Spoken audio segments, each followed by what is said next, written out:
This is the April 11th, 2023 regular meeting of the Chatham County Savannah Metropolitan Planning Commission.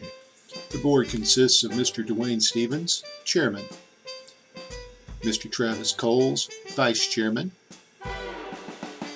Mr. Tom Wildwoody, Secretary, Miss Elizabeth Epstein, Treasurer. Board members are Miss Lorraine Bowles, Miss Karen Jarrett, Mr. Joseph Irvine, Mr. Wayne Noah, Mr. Jeff Nortisha, Mr. Cedric Coleman, Dr. Malik Watkins, Mr. Joseph Welch, Mr. Michael Kagler, and Mr. Jay Melden. The MPC Executive Director is Melanie Wilson.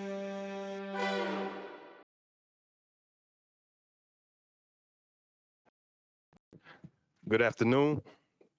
We'd now like to call to order the April 11th regular meeting for the Chatham County Savannah Metropolitan Planning Commission. Before I heard a ring, so I want to address it before I get into the next part of it. If you all would, please, from a housekeeping standpoint, silence all phones so that everybody has the opportunity to hear and hear what happened, the happenings of the day clearly, and we can make sure also the recording is reflected clean as well. We'll pause for a quick moment for invocation, and then we'll proceed immediately into the Pledge of Allegiance.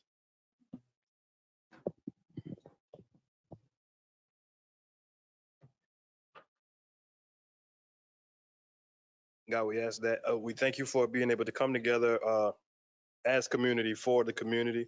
We ask that you impart a spirit of collaboration, understanding, and discernment as we make decisions throughout this process for the good of our community. Cover and protect all those under the sound of my voice, and thank you. Amen. Amen. Oh, I will say that. Pledge allegiance to the flag and to the republic for which it stands, one nation, under God, indivisible, with liberty and justice for all. Thank you.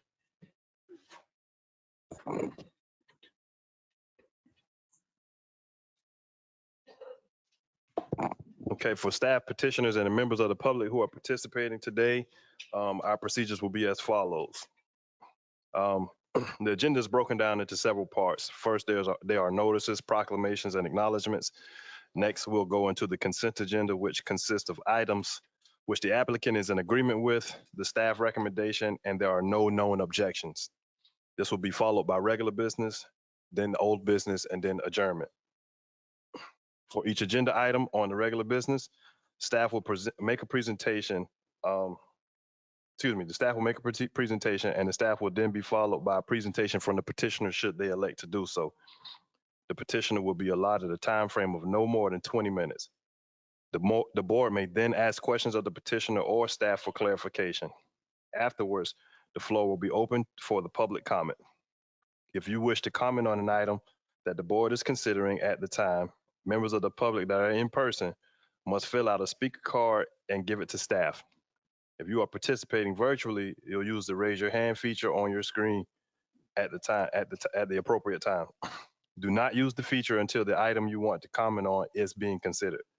At the appropriate time, you will be recognized and staff will unmute your microphone. At the end of the time allotted, as determined by the chair, your microphone will be muted and the chair will recognize this next speaker. And just as a note, we want to hold to a strong 3 minutes for each public comment. I will pull your coattail, but I just wanted everybody to be very clear on the time frame in which we want to allow for everyone to speak so that everybody has the opportunity to speak. Excuse me. The total public comment time will be equivalent to the petitioner's presentation time. Therefore, it is important that you use the raise your hand feature during the hearing on that item if you want to speak on a petition. Once the floor is closed for public comment on a petition, no additional public speakers will be allowed. That is very important. If you are not certain you want to speak, still use the raise your hand feature or submit a speaker card. And at the time in which you are called upon, if you choose not to speak after that point, you can always decline. After public comment, the board will go into discussion. No, excuse me. After public comment, the petitioner will then have the opportunity to respond to public comment. Once that part is complete, the board will go into discussion and then we'll go into a vote. All right. So now we'll go ahead into the agenda. Next item on the agenda is the approval of the agenda. Motion to approve. Do I have a second? Thank you. Motion made by Mr. Noah and seconded by Mr. Coleman. We'll go into a voice vote for this. All in favor? Any opposed? All right. Thank you. Next item on the agenda is the notices, proclamations, and acknowledgements. There are none listed. Next, we'll go into the next item, and that is the items requested to be removed from the final agenda. And for the record, I will read those items. It's a zoning text amendment of accessory dwelling units. That petition is number 22-005883. Next item is a map amendment at 343 Buckhalter Road. It's a rezoning from a RACO to a IL. That petition number is 23-000304-ZA. Next item, special use permit at 2602 Whitaker Street. Petition number 23-000865-ZA.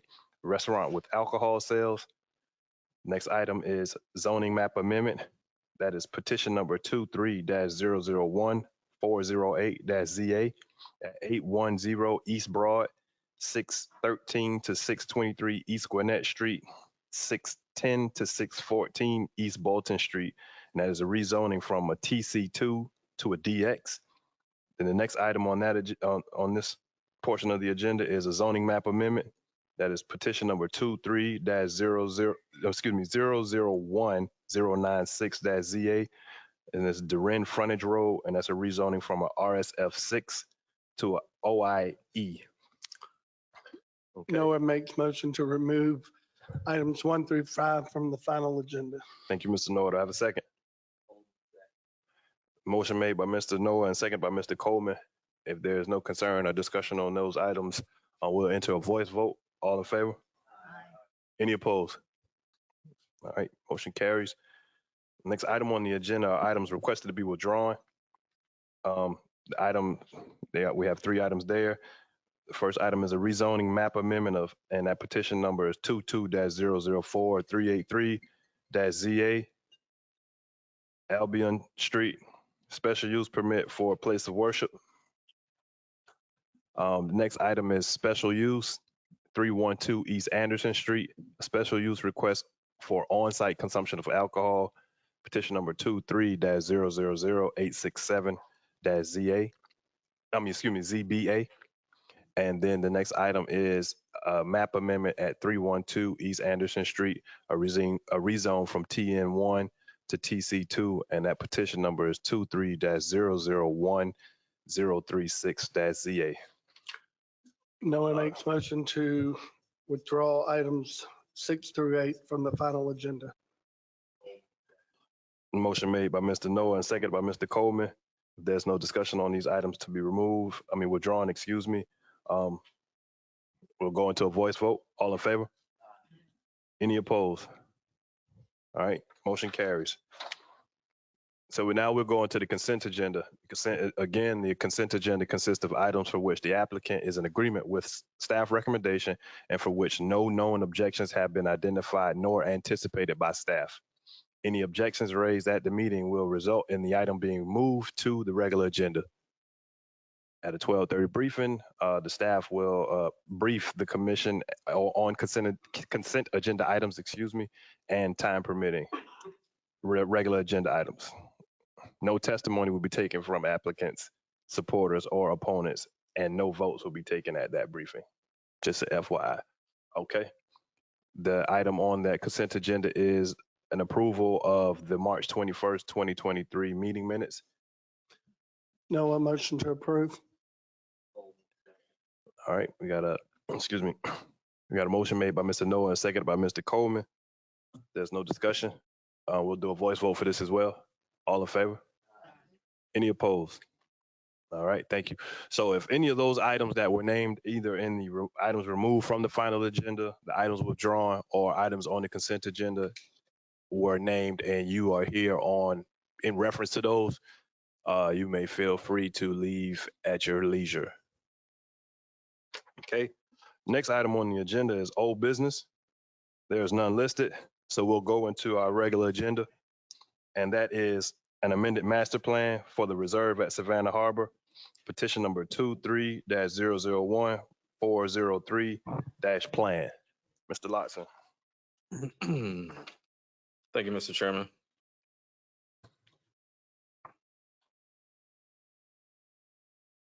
The petition before you is a request to amend a previously approved master plan. This is the master plan for the reserve at Savannah Harbor on Hutchinson Island. This plan was initially approved in 2004. It was amended both in 2007 and 2009. I'm going to share with you now the current plan.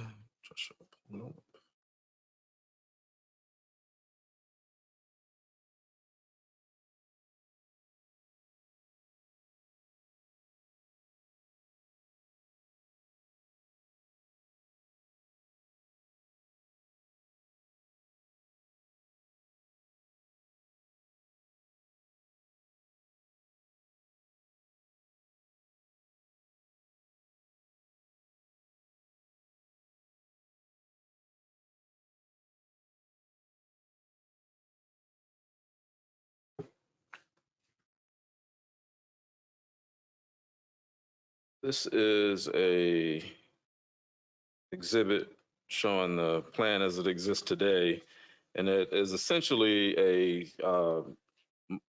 residential master plan, and there are different forms of residential associated with this plan, including townhomes, single-family residential, and condominiums. The portion that we're going to be focused on today are right in the center of the plan area here. And when I show you the amended plan, we'll talk about what the petition is proposing. But essentially what they're asking for in terms of the amendment is to change or recombine 42 existing residential lots into 24 larger residential lots. So a reduction of the overall lot count to take those 42 lots and turn them into 24 lots. Lots 88 through 108 and 153 through 159 would be recombined and lanes removed to create 7 lots. Lots 143 through 146 would be recombined to create 2 lots. Lots 217 through 220 would be recombined to create 2 lots, and lots 164 through 180 would be recombined to create 13 lots. The intent is to move to a different product type that would be accommodated by these lots. Another thing that's significant about this request is that the lanes that you see here and here would be eliminated as part of this request in the process of combining those lots into larger lots. When we look at the proposed master plan,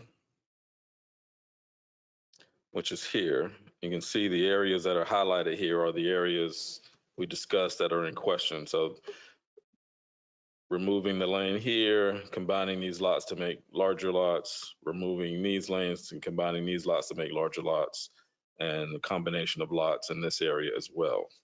The master plan identifies all the various lot types in the site data table, and the applicant is proposing to refer to the recombined lots as type G. Type G lots would be 70 feet wide and 115 feet in depth, so around 8,000 square feet for single family residential. These lots would also be front loaded with the lanes going away. So those lots would no longer have the access via the lane. As you can see within the master planned area, and let me go back and just say that after the initial approval of the existing master plan and even the subsequent revisions, amendments in 07 and 09, there's been a total of 12 homes built on the site. That includes some townhomes as well as some single family detached on the property. So obviously when this was approved, it was coming right into the economic downturn, which led to, was part of the reason of, little development out here up until now. All the infrastructure is in place, the streets, stormwater, water, sewer, all those sort of nuts and bolts aspects. One of the things that got mentioned in the pre-meeting also is that you do see docks on these plans. These are for individual homeowners should they get approval from Department of Natural Resources. There is one community dock, or two community docks, I guess, located here. Those are not part of what's being requested. Really, for today's consideration, only the recombination of the 42 lots to create 24 larger lots, the proposed setback changes to accommodate the lack of lane entry, and an amendment to allow the type G lots to be front loaded is what's being considered. From the standpoint of the overall residential single family unit summary, just in the single family, currently there are 243 approved townhomes. This proposal would reduce the number to 231. There are 201 single family detached homes currently approved, and this proposal would decrease that number to 195.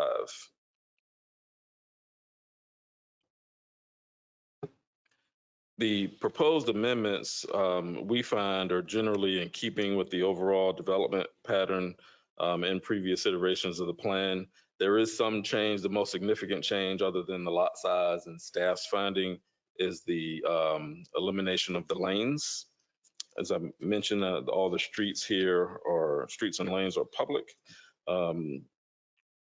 Because of the extended development timeline of this master plan, it is expected that changes happen over time. We've seen this with other master plans throughout the county, that those changes have occurred. Based on the compatibility we feel with lot size generally throughout this portion of the planned area, the likely type of product that would exist on a 8,000 square foot lot, we believe would be in keeping with both the existing homes and future homes out here. One thing that we did spend a lot of time discussing internally is the elimination of the lanes. We know that there is a fairly good pattern of circulation throughout the neighborhood, having visited the site, in terms of vehicular circulation, but the abandonment of those rights of way would require approval by the city of Savannah. We are making that a condition of our recommendation, and staff is recommending approval of the amendment with the condition that any right-of-way abandonments be approved by the city of Savannah prior to the recording of a revised plat that would be required in order to create the subject parcels. And with that, I'll be happy to answer any questions. Good deal. Thank you, Mr. Lotson. Anybody have questions for staff? Chairman, Mr. Noah? just for clarity, the elimination of these lanes, they will be, well, let me say it a different way. Every interior lot, either not on the water or the golf course, has a lane currently behind it. Is that correct? So that if we eliminate those lanes, that would be the only ones in the whole neighborhood that do not have lanes, correct? And we can ask the petitioner. Yeah, I'm just looking at some of these areas, because some of these appear to be streets, but not lanes, but I understand what you're saying. So this looks like it would be the only area. Well, although, let me say this, Mr. Noah. For example, in this area where there's a proposed recombination, there's a lane exists here. Now, if this is recombined, you have frontage on all sides, but you will not have lane access. So these yes. lots that are treated will be the only lots, interior lots in the development that does not have a lane. Should they get Yes, that appears to be the case as I'm looking at some of the others. Ms. Bowles, I get you. If I could follow up on that, then unless the petitioner comes back and asks for additional combinations on a separate time. Ms. Jarrett? So these would be the only ones that would be front loaded. They would look different than the other properties in the neighborhood. Well, no, I think it'd be important to speak to the owner about that, because although many of these lots have lane access, it doesn't necessarily mean that they won't be front loaded.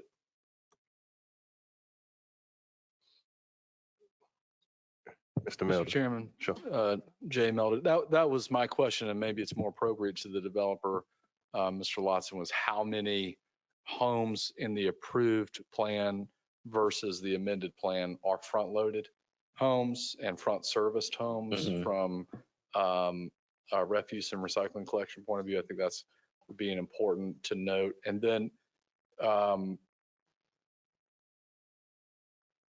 in MPC's review of the lane issue, understanding that the condition is with the approval of the city of Savannah, from a zoning and a design perspective, what was staff's consideration about the elimination of these lanes?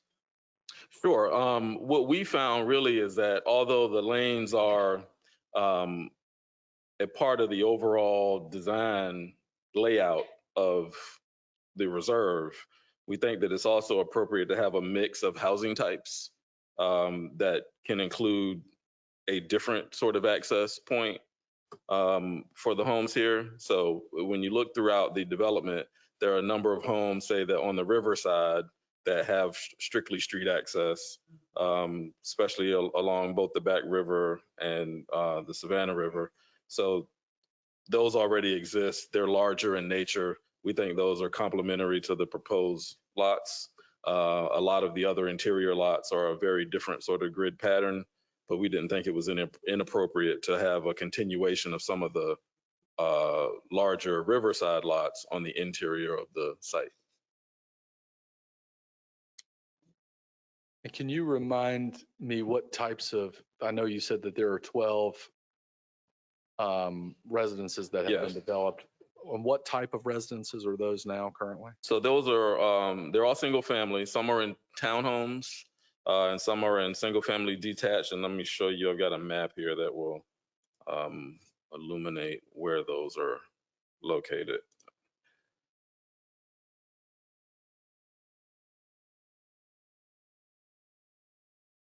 So for example, there's a townhome building located here, which I believe is 5 units, a number of single family residences here, also here, single family residential detached, I should say. So they're currently both single family attached and single family detached within the development. And do you know how many of the currently built homes are front-loaded, front-serviced homes versus lane-serviced? None of the current ones appear to be, except here, this corner lot, and the townhomes have lane access, and these single family homes do as well.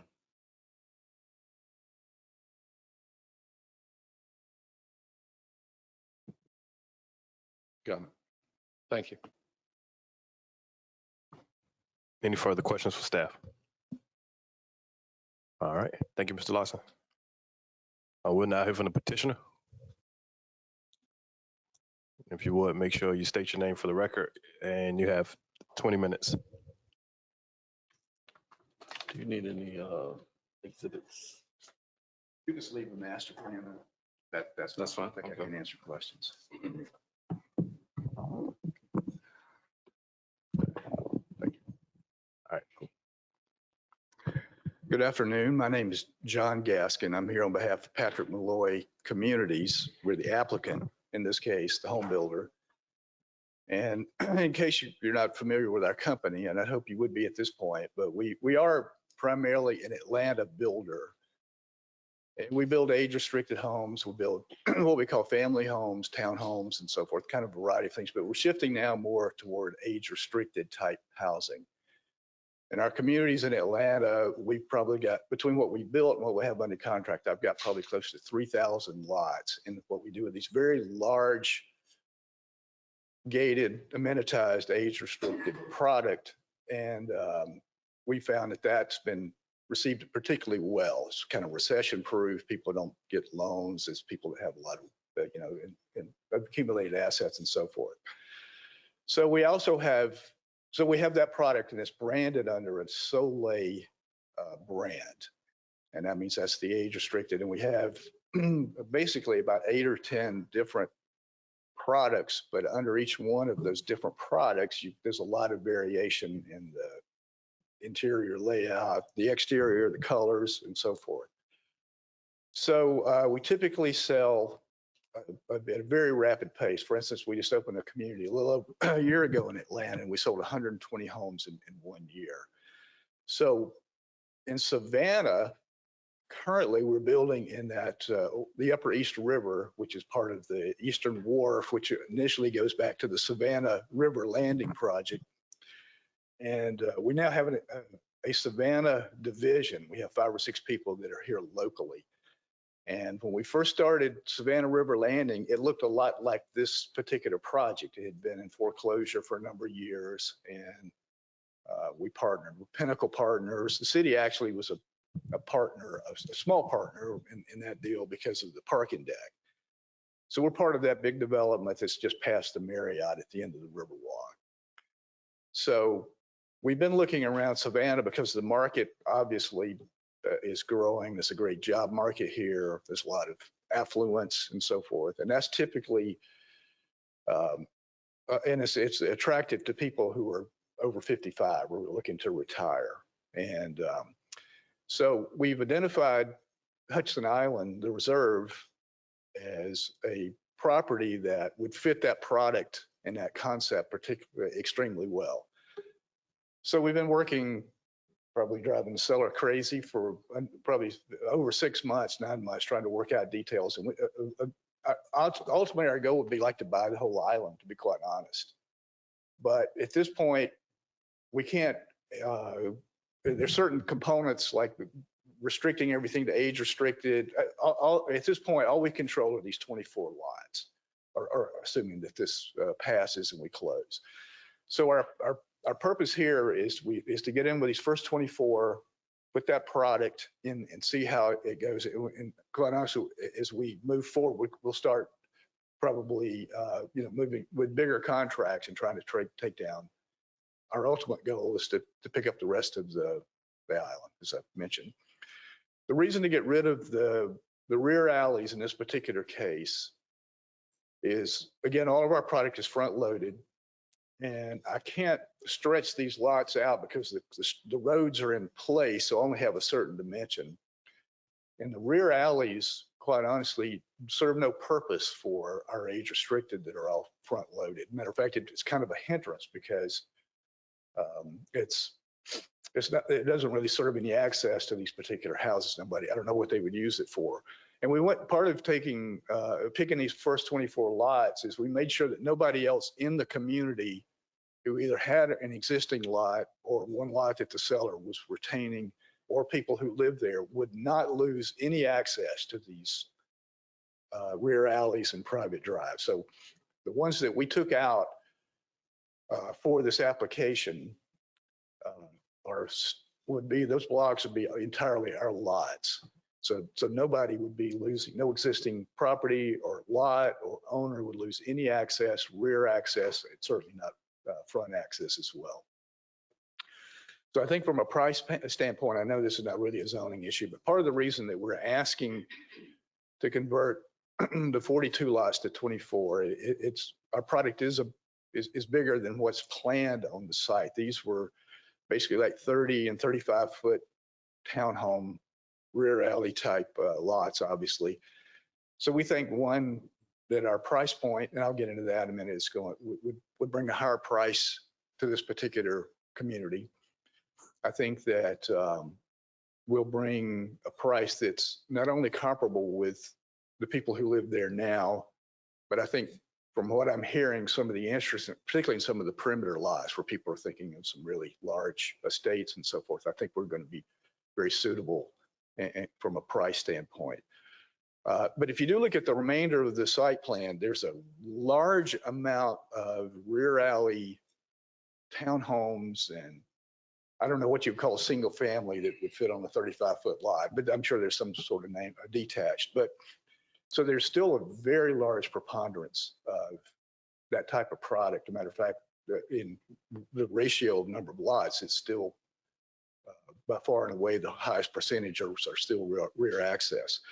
So typically, if you look at the perimeter of the project, those are all 70-foot lots. That quite honestly may be the next area we move into. They back up to the golf course and so forth. And hopefully we wouldn't have to come back and ask for any sort of variances or anything there.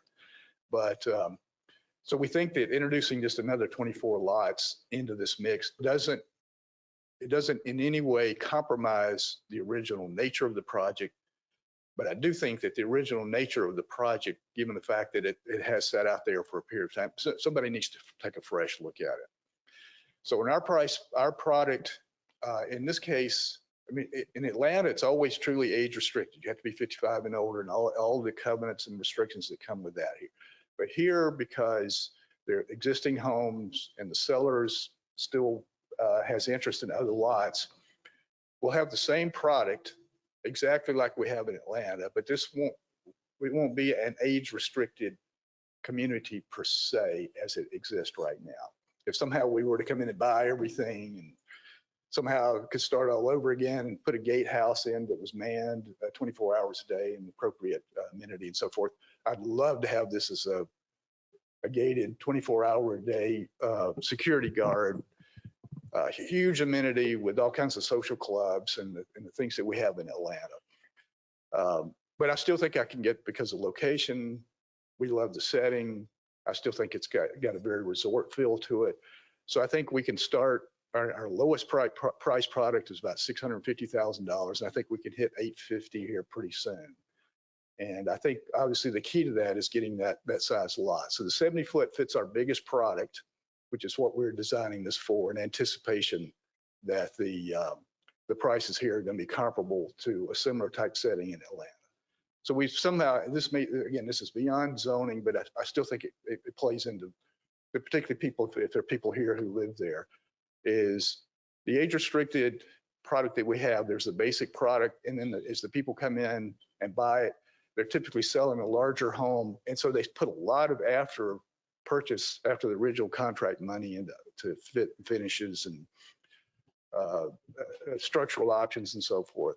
So that's really where the price points come in at about $300 a square foot. And so if you look at most single family detached, it's rare that it hits that kind of price point. And simply it's because of all the upgrades and the high quality of materials that people put into these lots. Other than that, I can't think of anything to add other than if you had questions. And if I have any time, I'll retain that. I may have used the whole 20 minutes and answer questions, or if there's any questions from the audience, we certainly prepared for that. And also the property owners here, if you have any questions. Yeah, and we have a portion where the board will ask you questions, and we have a segment. Okay. We have a portion where you'll be able to respond to public concerns. So we'll get in there and here shortly. Any questions for the petitioner? Mr. Coleman. Yes.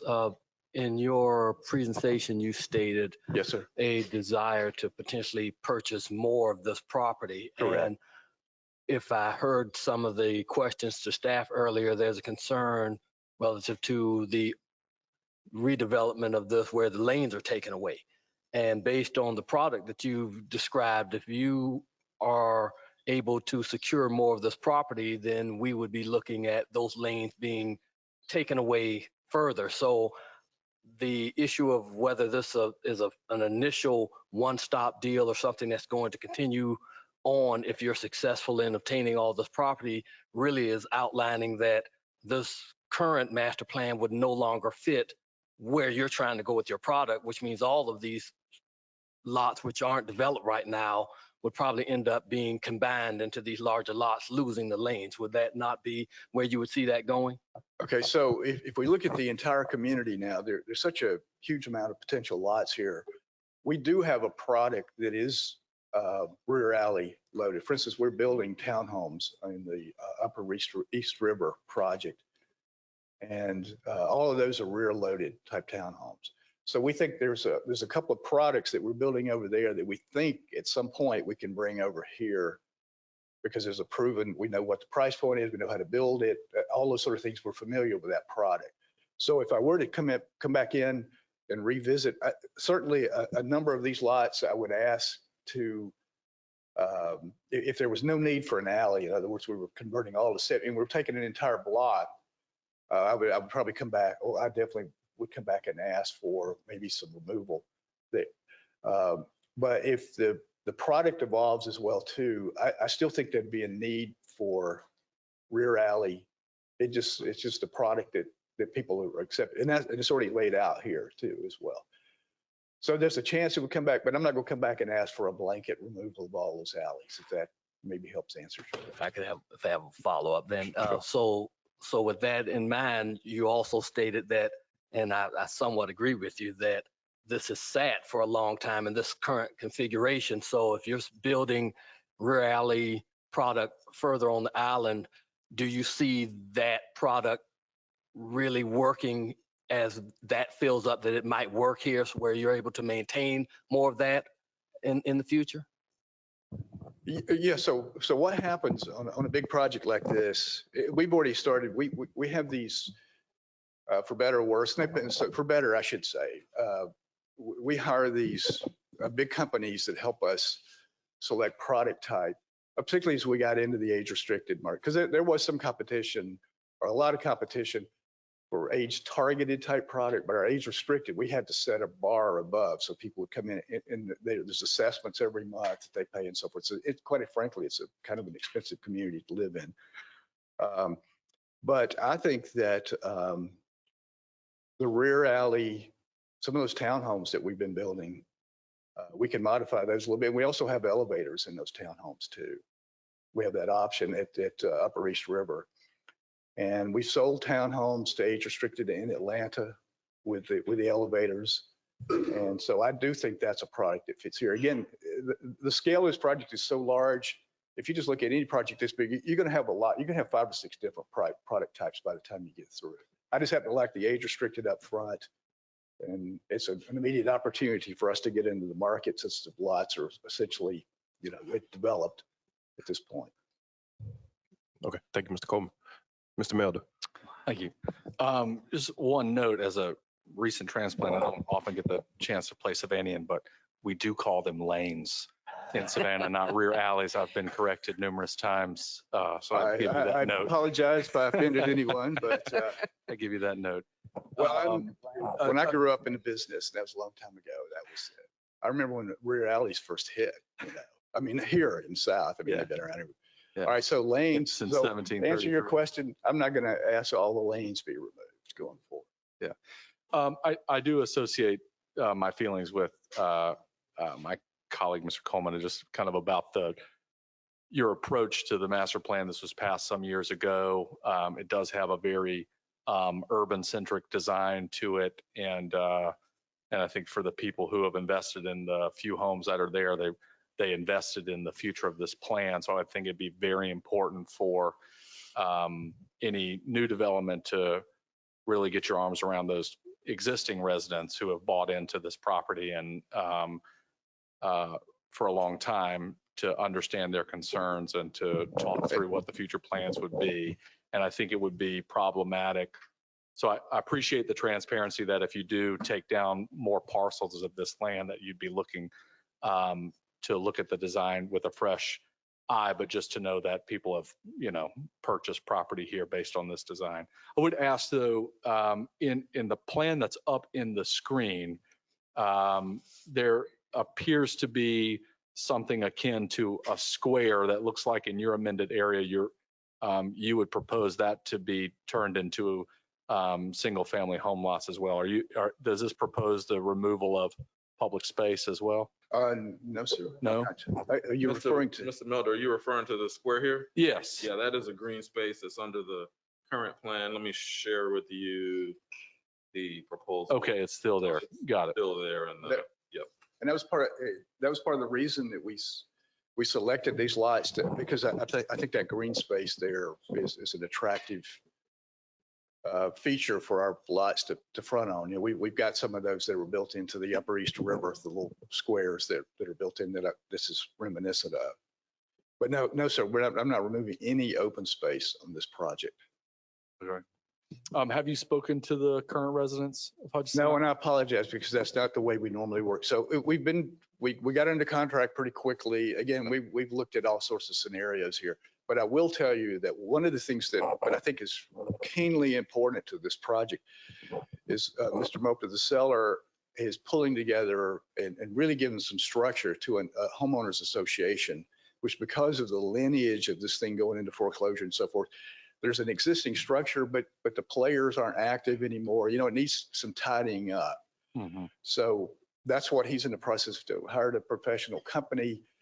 So I think that'll benefit the homeowners as well too. So we'll be neighbors here pretty soon. So we'll have to stand and work out those things together. But yes, I never would come to a public hearing without presentation and to homeowners ahead of time. And I do apologize. This came up pretty quickly in our contract. Because I think the lanes become some of the central issue here, at least with the concerns from the current residents. In the product types that you're developing on the Eastern Wharf, can you just shed a little light about why lanes work in that product type versus lanes here? And Yes, sir. lanes are important to the urban design of Savannah just because they're a part of the original Oglethorpe plan. They're an important aesthetic design in terms of the creation of public realm and how properties are served. So I think that's why you see it predominantly throughout these downtown expansion districts.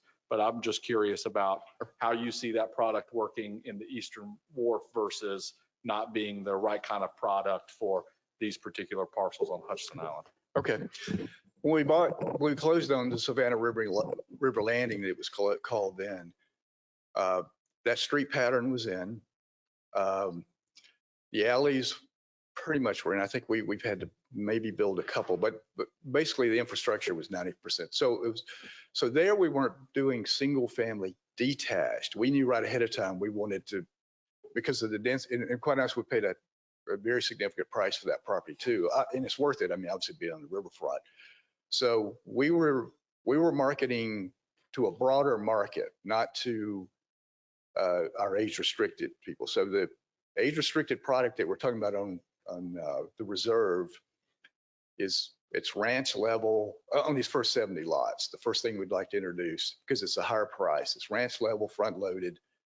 And if I had an extra 10 feet, but when they install the roads, I had an extra 10 feet here and here, we could leave the the lanes in there.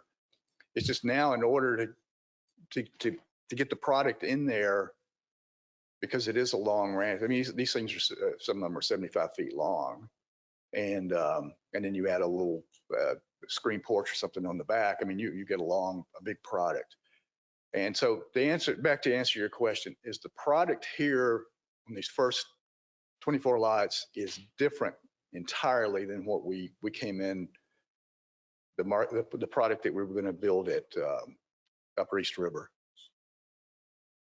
And so we already had that. And to be honest, we actually started from scratch at Upper East River. We designed all that product from new. It was all brand new product. Everything, none of that was in our portfolio at the time. It was specific for that particular site. Yeah. Okay. Ms. Jarrett. So being somewhat age restricted myself, I live on a lane, or I live with a lane behind me, and I live in a very narrow lot, and I do have stairs, not an elevator. But the thing that caught my attention was the mention that ultimately, if you guys could invest in more of the property, you'd like to see this become a gated community. If it were to become a gated community, could I assume that you're going to take over responsibility for the streets and the infrastructure? And yes, ma'am. So the way that, I'm sorry, was that your question? Okay.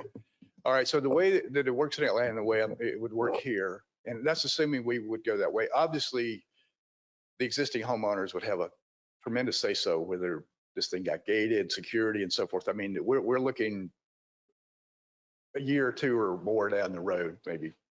But so my understanding is these are dedicated streets. So it would take a couple of measures in order to make them private, which is what, if you were going to do an age restricted community and gate it, have a man and woman or a guard there all the time, you really want the private streets, because if it's dedicated streets, I can pull up there and you go, well, I'm a guard here. I don't care. I'm a taxpayer. I can get in here. So I think there'd have to be two actions, and correct me if I'm wrong. One is the city or whatever entity would have to donate or transfer the title of the land to the homeowners association, which would make it private at that point in order to gate it.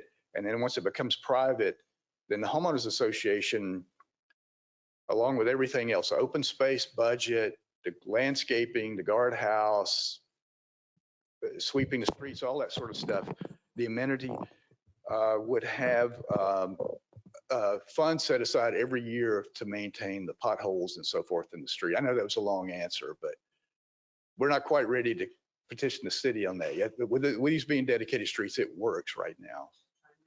Right.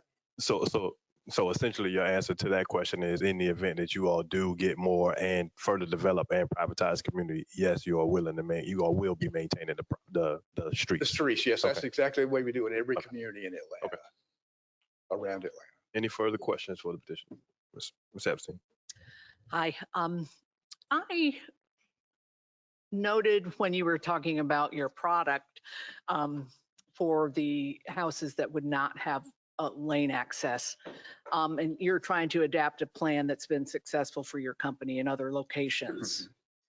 The lanes are important to us, and I would think that some people moving to the area are moving here because of Savannah and the charm and the layout of I have an architectural background, so maybe I'm overstating that in terms of what attracts you. No, I don't think you are. place. No, I think you're right on there.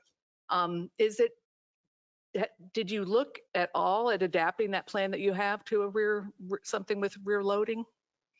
Because you can, so you'd lose each piece of property would lose 10 feet in the back for that dedicated lane? At least that, and then you'd have to have, enough to come off of it with a car or something. So it'd be more than just the lane. Obviously, then you got to have another 12 or 15 feet coming off of that before you can have the back. All right, so the reason that we did not look at that is, one is I don't think I know, we have perfected, as close as builders can perfect this product that we come in. We know how it sells for square foot. We have color palette. Our builders they know the product and they can build it at the pace that we need to build it. So what happens is, here, once the word gets out and you get new product, you really need some momentum to get this project back up and going. And once you get it, you've got to maintain it. And part of the maintaining is delivering product. And so if I were to go back in and redesign my product again, just for here, it'd take me another year or two to come back. And to be honest, our architect and the gentleman who owns our company, the age restricted just works better that we have coming in from the front. Because if you come in from the back, everything's toward the front of the house. So there's a lot of, and again, these are long units. So if you come in, you want to go to the kitchen, take your groceries, you're walking from the back of the house to the front, whereas you just come in the back. So we've looked at all that. To be honest, the lane type product in Atlanta now is not moving as well as it did for years. And I know there's a charm and a style here, but again, these first 24 are really going to be important to us, that we get something that we're familiar with, we can put it in, and we know that product, and not have to start from scratch like we did on Upper East River. Thank you. Any further questions for the petitioner? Okay. Here now, we'll go into the public comment, and we'll take Chase Rosen online. Please unmute your microphone, and you've got 3 minutes to submit your comment. Yes, sir. Thank you. There was a lot of discussion there, so I apologize if I need to reorganize some of my thoughts. The main reason we can barely hear you. Can you hear me better now? Is that, one second. Is this Chase Rosen? Yes, this is Chase. Okay, if you could speak up just a little so we can hear you here in the hearing room. Thank you. Can you hear me better now? Not really. I don't know if is that our system? Or...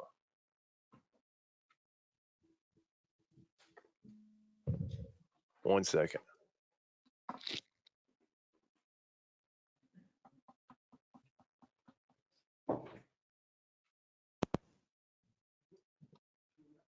Can you hear me better now? I've switched microphones.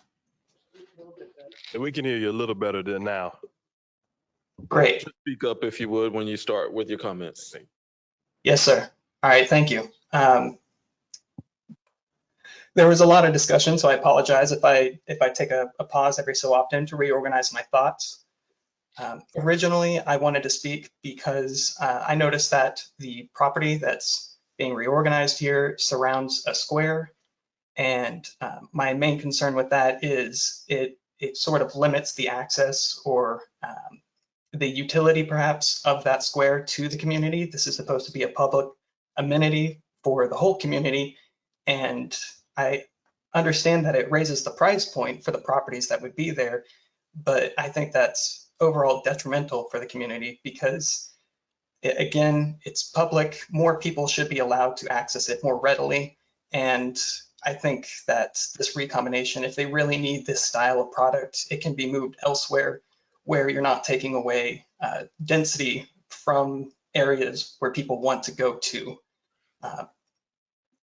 I also think that, I also think that there is an urgent need for more housing in Savannah in general. So for any plan to remove units that were originally in the plan, I think that's inherently against public interest as well. Additionally, I don't like seeing that this is going to be larger properties because there's a strong need for a missing middle density, largely around the country, but certainly in surrounding areas around Savannah, this being one of them. And I understand that a diversity of products is good to see. However, I think the loss that you have in terms of having less development on more land and requiring more utilities for serving fewer people, I think that that is more harmful than the benefits would appear. I don't think it's worth it to the city for more money to go to the developer for less efficient land use. I think there was a comment about people moving to Savannah. I recently moved to Savannah myself. My wife and I did, not just for the charm, but for the overall design of the city. Its walkability, its mobility, the ease of, frankly, just living in a city, in Savannah in particular. And I think people living here would like to see more of that as well. And in terms of having your biggest product that you can fit on here, I would hope that you could consider having more space efficient product. I would hope that the developer could fit more units onto land and not try to upscale land that they have instead. Again, because there's such a severe need for housing in the city. And then to briefly also touch on the comment about buying up the whole island, I would just ask that there be some consideration if that were to happen for the rail that currently stretches across state lines. I understand that's old and probably needs replacing, but I think that would be a great use to the public if the rail line that is currently there could be utilized in some way. That's about all that I have to comment on. Thank you. Thank you. Okay. What tab? The next speaker, again, you have 3 minutes, and that'll be Dickie Mopper. Please state your name for the record.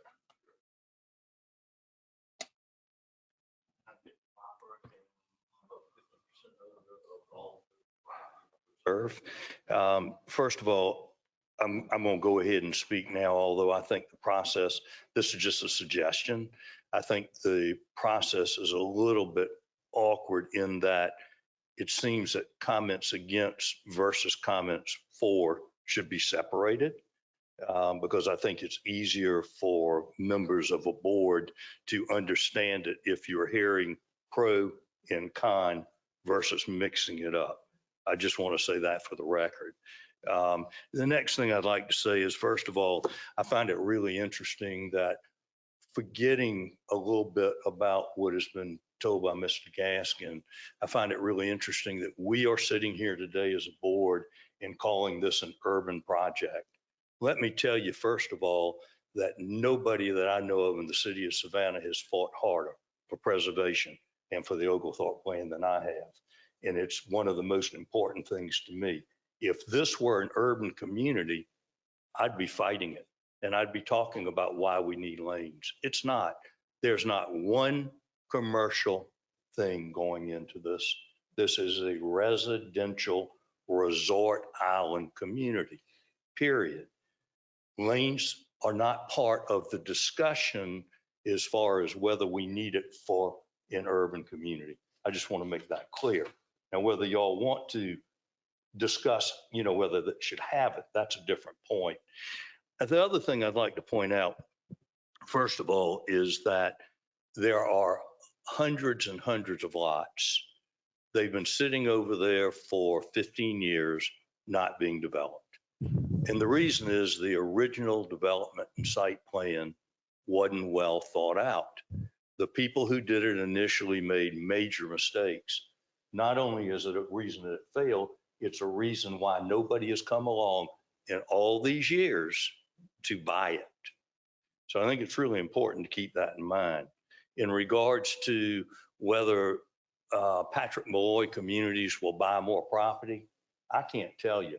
What I can tell you is that we're actively marketing. We have a sales office that we're opening up in 2 weeks on the island. We are preparing to sell our lots, and not specifically to Mr. Malloy, to anybody who wants them. The prices of our lots will start at $100,000 for a townhouse. We'll have row houses. We have what we call city lots. They start at $175,000. Our waterfront lots go up to $500,000, and our golf lots start at $300,000. We've already sold a lot. You've got about 30 seconds, Mr. Mopper. Okay. Well, it's unfortunate I won't be able to tell you everything you need to hear, but it's not much I can do in 30 seconds. But I will tell you, just so you understand, this is a project that needs to move forward, and at least 50% of all the townhouses that will be developed there that were approved by our architectural review are going to be front loaded. So, I mean, that is a product that's going to be there. There are 12 houses only on that island now. All right, thank you. By the way, we spent $3 million doing the clubhouse. Gotcha. Quick question for you. Just, Mr. Mopper. Yes, sir. I want to pose a quick question for you. So I think I've gathered pretty clearly that you're in favor, correct? Absolutely. Okay, just want to make sure. Oh, yeah, because yeah, yeah. And I'm going to raise this because I want to address the concern that you raised about Yes, sir. grouping in order as opposed. We have to fill these out fully. Right. And unfortunately, I get cards occasionally that don't say whether they're in favor or opposed. Right, and I did. So I don't know until. You're accurate. Correct. So I don't know until somebody speaks. And I appreciate unless they that. fill this out properly. Because So- you're accurate. I did not say that. But no problem. I appreciate the suggestion. And, as long as we have those things, we can use those tools properly. Makes sense. Thank you. Thank you. I have a question for him. Oh, Mr. Mopper, one of the commissioners has a question for you. Right here. You had mentioned that this was going to be a residential property, but I note that in the north side of the property, there are two areas, one on either side that say condominium with limited retail up to 15 floors. Is that no longer going to be any retail? No, let me explain that. Those two tower lots are not part of this subdivision at all. They are not part of the reserve. They're not part of the HOA. They're physically next to it, but they are excluded. Okay, they're included in the plan before me. I guess that was the confusion. Yes, sure. Thank you. If I Thank may, you. Mr. Chairman, just to add for the record, during the original approval of the master plan, those condominium buildings were part of that approval. Those still are approved and can be built if, assuming they meet the standards. As part of that, the language in the approval said that in order to provide some small retail services for the residents out here, they allocated 1,500 square feet in each building to be able to provide retail services. So that's what that reference on the plan is regarding. But as Mr. Mopper said, not associated with the part of the request that you're seeing today. So Marcus, if they were to build those condominium, would there be any access if the development continued in the vein that our developer had mentioned of private roads? Will we have retail only for the people in the development there? If this becomes private, that would be the case. As it exists today, if this were all, somebody snapped a finger and it all built out tomorrow as it exists now, then it would be a public facility for anybody to use. Okay. Thank you. All right. Next, we'll have Mr. Bob Turner. And please state your name for the record. You have 3 minutes to submit your comment. Yes, my name is Bob Turner. I'm the other half of the investment at Hutchinson on the reserve. I want to clear up one thing, and not to disrespect my developer, but there has been no discussion whatsoever about making these roads private. So how that got from a conversation to him and then him kind of strewed to that is not an ongoing conversation. May not be something that might not happen in the future that I don't know about, but that's not something that we're talking about. So when you talk about retail and separating it and all that, I don't know where all that came from. This development has been sitting empty. It was developed wrong in the first place. We're doing everything we can to get it started again. You've got probably close to 400 lots over there. We have maybe 10 owners that we want to take their opportunity to help them, make sure that we don't disparage their property or whatever. But at the same time, this property is going to sit there empty until we come up with a development process that moves it forward. And we're willing to work with anybody, but there's got to be if something's designed wrong and you had it designed wrong from the beginning and it's been 15 years, you're going to sit on it another 15 years, or we're going to work towards trying to do something to move it forward. And so that's what we're trying to do, is to bring this back to life and to respect everybody at the same time. So.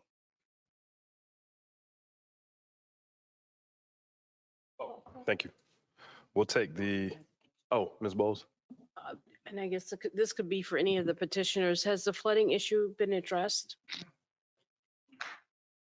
And this is, right now, we're a little out of order. Okay. So what I would like, I'm going to let you answer it, but if we can keep the response as succinct as possible, that would be greatly appreciated, because typically at this point, we're not into asking questions. Thank you. Yes, the question was pertaining to 100-year floodplain. Yes, what Thomas Hutton, our engineers here, they've certified the elevations and so forth, and we have the most up-to-date FEMA maps, including a study that was done, a revised study was done a couple of years ago. So yes, these lots that we're buying in particular are out of the 100-year floodplain, and there is a study for the island as a whole. So I know there may be some floodplains on some areas that we're not looking at, but these 24 lots are above that elevation. Okay. All right. Thank you. All right. We'll have the next individual for public comment. That is Greg Smith. Pass, please. All right. Thank you. Next is John Carswell. Please state your name for the record and be reminded that you have 3 minutes.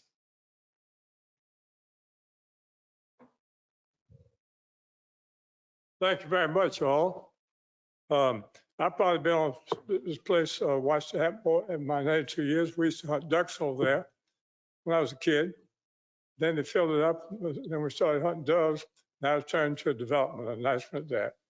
Now, there's not a thing wrong with Dickie Mop and his entire crew. He's a first-class guy, make a good citizen. But I think mixing this type of house, this type of design into the project is wrong. So like turning a wildcat loose in a chicken yard. And I don't think that it should be that way, because the houses are not designed in conformity with the original plan. The reason that place took a long time to develop wasn't so much, I don't think, people's willingness to get in there and try it because of the ownership. Now, so I think that I don't own the house.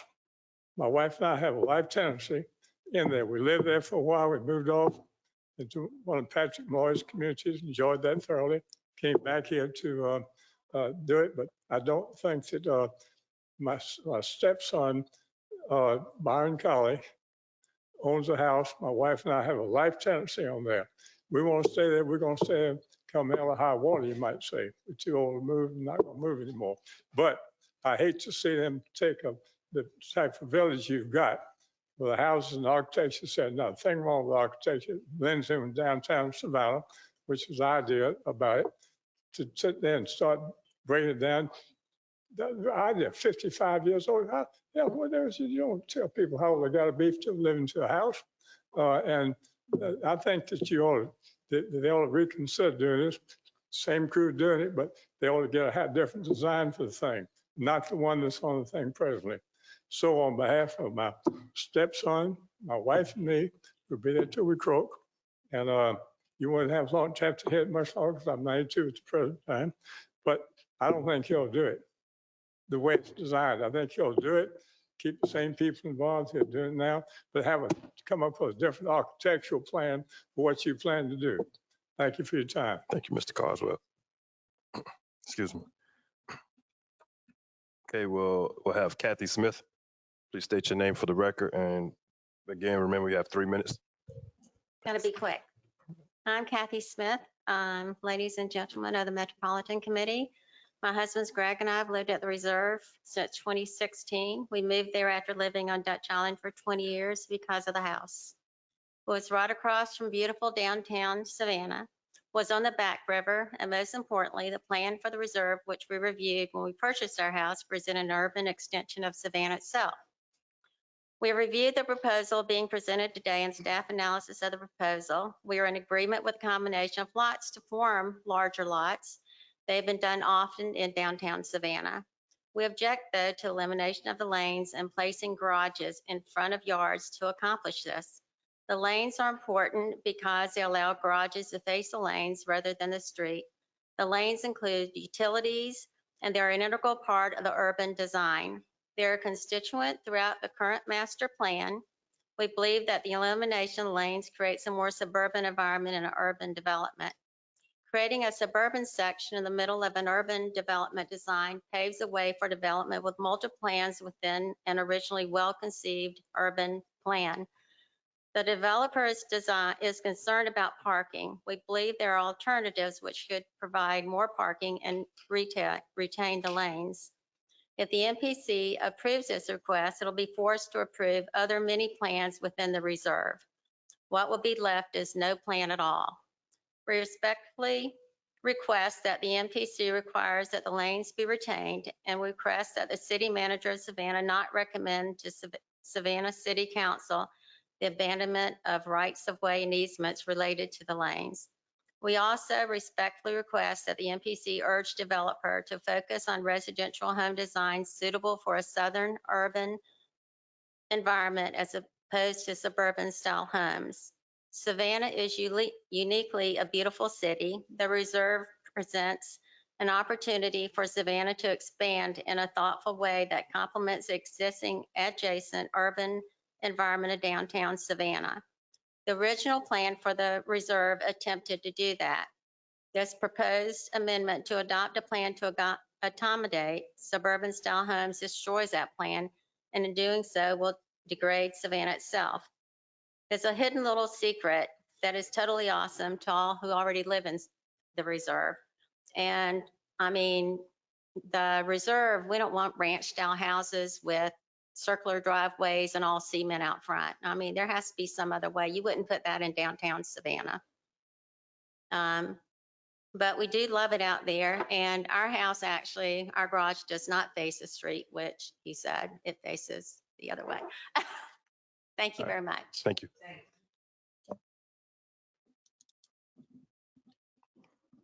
Okay, Keith Sapp. Please state your name for the record. And again, you have 3 minutes.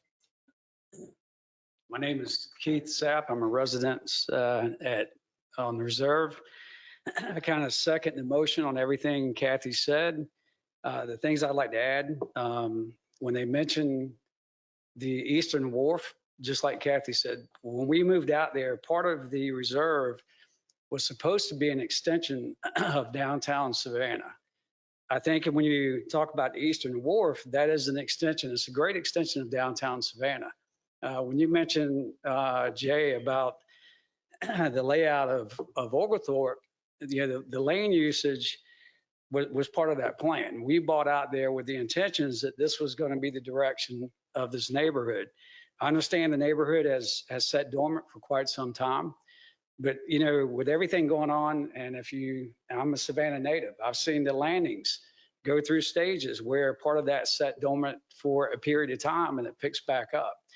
With the growth in Savannah, everything that's with the logistics part of Savannah, the large companies coming into the area, I can't imagine that if they stick with this type of plan, that also we kind of married into with the bylaws of this association. The bylaws of the association that were set, granted there's no active association. I mean, this thing is almost like an encyclopedia. And part of the bylaws in that encyclopedia are the building guidelines to stay consistent to downtown Savannah. Another question I would have, even though there's no active association, if they take these lots and combine these lots, are they going to take I'm not sure I guess I'm addressing the entire committee here, but does that mean they're going to take the space of those lots when they do implement an association? Does that mean they take those lots and they double the value of that association cost? I mean, how is that going to be implemented as well? At some point in time, there's got to be an active association.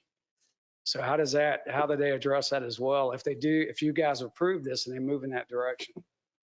Thank you. All right. I have no further speaking cards, so I'm going to move into where the petitioner gets the opportunity to respond to public comment. Okay, excuse me, I'll keep this quick. I know we've discussed this. Again, I want to reiterate what Mr. Turner said. There are no plans to make these all private streets. That was a concept that we brought to Atlanta, talked about it. So I would say the odds of this happening, given the fact that people are living there's two parcels that have to have access through there. I think there's some access for the Corps of Engineers to get back to some planned facilities and so forth. So the chances of ever become private drives totally is remote. But I was asked a hypothetical question, so I addressed it at that point. So I'd like maybe to take that off as a part of the consideration. I'm not going to come back and start asking for all private streets. It's kind of too late for that, unless the city were to approach us or something unusual happen. Number two, in terms of the context of this and what this site feels like and so forth, I know it sits across, to be honest, it's got some of the best views of Savannah. People don't realize they live in Savannah, you can't see the riverfront, but you live over here. So but as you drive across the bridge, you got golf courses, it's very low scale over there, surrounding this property with the golf courses.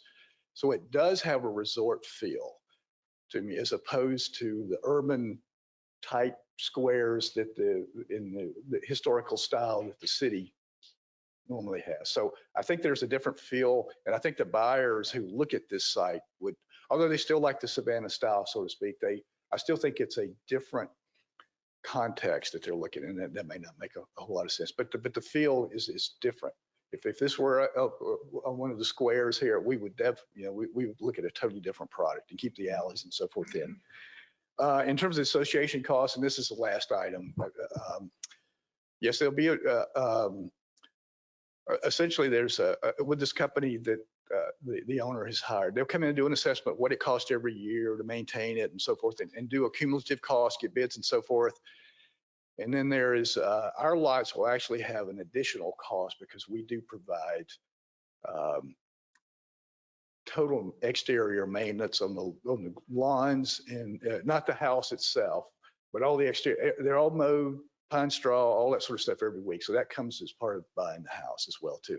So all this is going to feed in. So the new HOA will get structure to this in terms of assessments. Typically the 70-foot lots and our lots are more expensive, quite honestly, than what Mr. Mopler had mentioned on the prices. But again, the association fees typically are tied to either a lot width or a price point. And with that variable will be at the top, our assessments will be more. So, those are the things I pick. As far as density and so forth, I don't know how to really address that. Other than this thing obviously has no economic market value as it's currently zoned, so to speak, which is a legitimate thing to consider in zoning since it has a history of sitting there for so long. It does now, I think, to us. Thank you, Mr. Gaskin. Mr. Melder. Mr. Chair, just a comment. No, the HOA has come up just to make a comment that it's not the purview of this board to understand HOA issues. Agreed. This is a zoning matter completely and solely. And so just to make a comment, I do understand Mr. Mopper's point that it was always been 100% residential development. I think the issue here is that the original plan called for lanes, and we're trying to understand whether or not the lanes are valuable or not from a planning perspective. Given that there's several front-loaded homes in the prior plan, I don't necessarily see personally the front-loading or the elimination of lanes to be problematic from a zoning point of view. I will ask the developer, there's 12 residents on the property. I think, some low-hanging fruit to do some engagement there. But I think a lot of the board is responding to some of the concerns that we've heard over the last few days from some of the residents who are here and some who aren't. So those are my comments, and just to urge colleagues to view this solely as a zoning matter and not anything involving the HOA. And this isn't a petition for private streets, and that would be something that the city of Savannah would have to decide, not the MPC. I thank you for that comment, Mr. Melder. I made a couple of notes to highlight those very things. So I appreciate you for submitting that comment, and I too get behind the idea to maintain the focus on the zoning matter solely. Any further discussion? If not, we'll entertain a motion. Chairman, can we hear the staff recommendation, please? Mr. Lyson. Yes, sir, and I'll bring the a recommendation up on the screen also.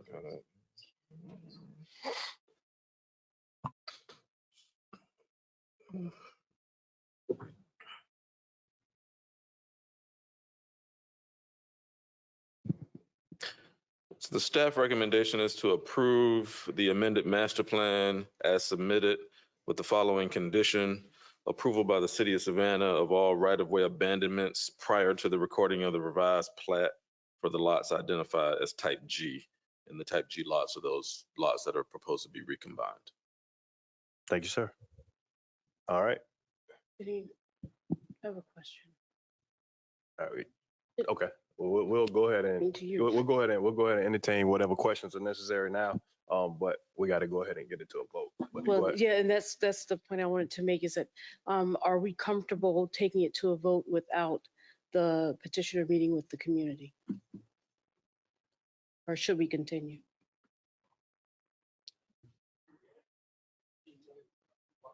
I was about to ask, I was going to make the same point. I was going to ask staff first if that was even required in this point, and because if it's not something that is absolutely required within the process, then we can't force the hand on such. It's not a requirement of the zoning ordinance to do that in the case of a amendment to a master plan.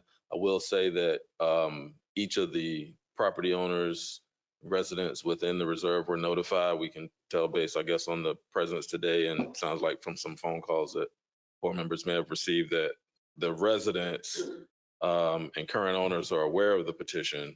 So and from staff standpoint, the letter of the law has been met from a public notice standpoint. And I wholeheartedly support the fact that we have met our obligation, and it appears that everybody else within this process has met their legal obligations. So I think we would overstep at that point by forcing something that is not in the required process. I Chairman, mean, it is the appropriate thing to do, in my personal opinion. However, Well, then let me ask then, from staff's point of view, whether of the 12,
the next item on the agenda, and that is presentations. Thank you. Thank you. There are none listed. We're going to other business. I just want to take a couple of seconds. Number one, to 1 second. 1 second. 1 second.